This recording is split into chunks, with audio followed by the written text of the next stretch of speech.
হরে কৃষ্ণ বন্ধুরা, welcome back to my channel. তোমাদেরকে অনেক অনেক ভালোবাসা। আজকে আমি একটা প্রশ্ন নিয়ে এই ব্লগটা শুরু করছি। বন্ধুরা, তোমরা আগে দেখো, তারপরে আমাকে বলবে আমার যদি ভুল থাকে। আজকে ভগবানের থালায় কী কী ছিল তার আগে দেখে নাও। ছিল অন্ন, ছিল একটা পুঁই শাকের একটা চচ্চড়ি, আলু টালু বড়ি টড়ি দিয়ে বেগুন দিয়ে করেছিলাম, কুমড়ো ছিল না। আর করেছি বাঁধাকপির তরকারি, ঘি গরম মশলা সবই পড়েছে। আর ওলের ডালনা করেছি, আর কয়েক টুকরো শশা দিয়েছি, জল দিয়েছি। এবার বন্ধুরা তোমরা বলো তো, এই রান্নাগুলো একটা ওভেনে করতে কত সময় লাগে? একটা ওভেনে যদি একটা মানুষ এগুলো করে কতটা সময় লাগে বলো? কেন বলছি তোমাদেরকে বলছি, তোমরা পরপর দেখো। আজকে আমি ভীষণ আমার একটা কষ্ট তোমাদের সঙ্গে শেয়ার করব বলেই আমি এই প্রশ্নটা করলাম। অন্যদিন তো আমি কত আনন্দ করে তোমাদেরকে আমি ব্লগ শেয়ার করি, কিন্তু আজকে আমার খুব কষ্ট হচ্ছে মনে। সেই জন্য আমি তোমাদেরকে এটা জিজ্ঞাসা করছি যে এইগুলো রান্না করতে বলো কত সময় লাগে, আর কত কাজ আমরা করি বলো। আমরা নারী, আমরা সব পারি, এটা বললেই হবে? এটা বললেই কি হয়ে যাবে? দেখো এরপর আমি কি কি কাজ করি। আমি আর একটা প্রশ্ন তোমাদেরকে করব। দেখো, এই যে এখন আমি বাসন মাজবো, এইটা আমার প্রত্যেক দিনের কাজ।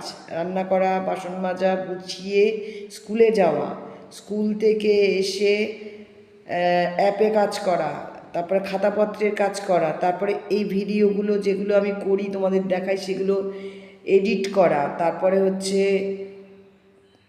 আবার বিকেলে ভগবানের ভোগ করা, মালা জপ করা। বলো তো একটা মানুষ কত পরিশ্রম করতে পারে? কিন্তু এইগুলো করেও কি কোনো লাভ আছে? তখন যদি কেউ তোমাকে বলে যে তুমি কি করো বা আমি কি করি সংসারে, তাহলে বলো বন্ধুরা তোমরা মনটা কীরকম হয়? তোমরা কালকে দেখেছো আমি কত কাজ খাতাপত্র তোমাদের দেখিয়েছি, এবং আমরা যারা এই কাজটা করি তাদের প্রত্যেকের এই একই পরিশ্রম হয়। কিন্তু কারোর হয়তো বাসন মাজার লোক থাকে, আমার নেই, আমাকে নিজেকেই মাজতে হয়। তাহলে আমি কি কাজটা কম করি তোমরা বলো? এখন যদি কেউ আমাকে বলে ফেলে যে তুমি কি কাজটা করো, শুধু রান্না করো, স্কুলে যাও, তাহলে সেটা কতখানি কষ্ট লাগে বন্ধুরা, আমি তোমাদেরকে জানতে চাইছি। তোমরা বলো যে আমি এই যে এতগুলো বাসন মাজছি, বলো তো এগুলো মাজতে কত সময় লাগে? এগুলো মাজবো, আগে মাজলাম, কতগুলো মেজেছি দেখাচ্ছি। এগুলো মাজবো, ধোবো, উবুর করে দেব। আজকে ভীষণ মাথা গরম আছে, ভালো লাগছে না। তো সেই জন্যে ভাবলাম তোমাদের সঙ্গে আমি শেয়ার করব যে এই কাজগুলো করতে কত সময় লাগে তোমরা বলো। একটা ওভেনে রান্না করব, একটা ওভেনে এতগুলো একা একা কাটবো, এতগুলো রান্না করব, স্কুলে যাব, আসবো, আবার কাজ করব, আবার এছাড়া আমি করি, লাইভ করি, সেটা করব। তারপরে সন্ধেবেলা আবার ভগবানের ভোগ করব, আবার খাতাপত্র নিয়ে বসবো। রোজকার কাজ, যারা আমাদের সঙ্গে যুক্ত তারা জানে। এই কড়াটাই আমি রোজ মাজি না, কারণ দেখো তোমরা এটা খুব পুড়ে যায়। যেহেতু আমার একটা হার্ট অ্যাটাক হয়ে গেছে, আমার এই কড়াটা এরকম করে মাজাটা বারণ, ওই জন্য মাজি না, বাকি সব কাজই করি।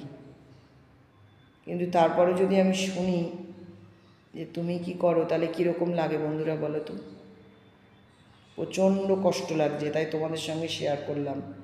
প্রচণ্ড রাগ হয়ে গেছে, কিন্তু রাগ হয়ে গেলেও এই বাসনগুলো দেখো, এইসব উবুর করেছি দেখো। আরও যে কত সকাল থেকে ধোয়া হয়ে যায় তার ঠিক নেই।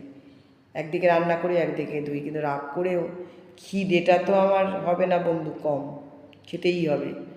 অনেক বেলা হয়ে গেছে রান্না করতে, এই রান্না ভগবানকে ভোগ দিয়ে বসে পড়েছি। খাওয়ায় রাগ দেখা হবে না বন্ধুরা। আমি ছোটো থেকে কোনোদিনও খাওয়ায় রাগ করিনি। অনেককে দেখেছি রাগ হলেই না খেয়ে শুয়ে পড়ে, আমি শুয়ে পড়িনি।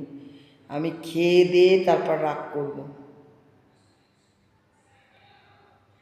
খেতে আজকে প্রচণ্ড মানে একটা দুঃখ হয়েছে, কষ্ট হয়েছে, রাগ হয়েছে, তোমাদের সঙ্গে শেয়ার করলাম।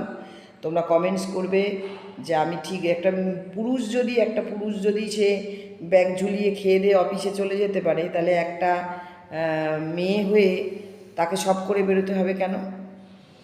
দেখো আমি রাগ করেছি তাও আমার মুখে হাসি, আমি খাচ্ছি, আজকে সাজগোজ করিনি, কিচ্ছু করিনি। দেখো তোমাদেরকে যেমন ছিলাম ওরমই বসে পড়েছি, ভালোবাসি তাই। ঠিক আছে, তোমরা কমেন্টস করো আমার এই ভিডিও যদি ভালো লেগে থাকে। আবার দেখো, পরে দেখা হবে। রাধে রাধে।